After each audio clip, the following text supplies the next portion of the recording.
Ahmet Ertegun was born in Istanbul in 1923, the son of a Turkish diplomat, and grew up moving from country to country before his family landed in Washington, D.C. That's where he discovered jazz and blues, music most Americans ignored, but he couldn't stop listening.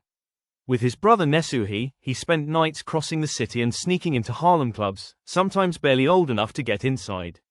They didn't drink or dance, they stood still, memorizing names, solos, and sounds. Nesuhi had the discipline, Ahmet had the gut. One knew the history, the other sensed the future. Together, they trained each other's ears. Ahmet spent all his money on records. At one point, he owned more vinyl than furniture. When his father died in 1944, the family returned to Turkey.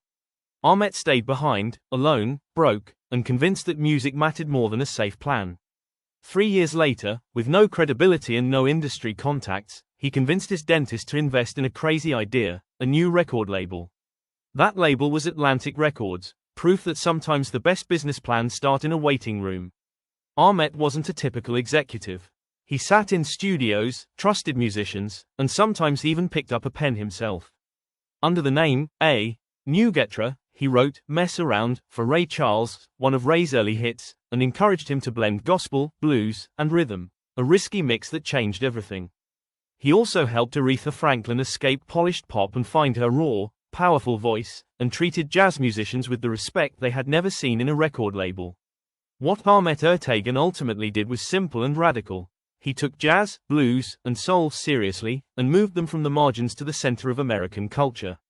An immigrant who learned America in Harlem clubs, he didn't play an instrument, didn't chase fame, and didn't need a spotlight.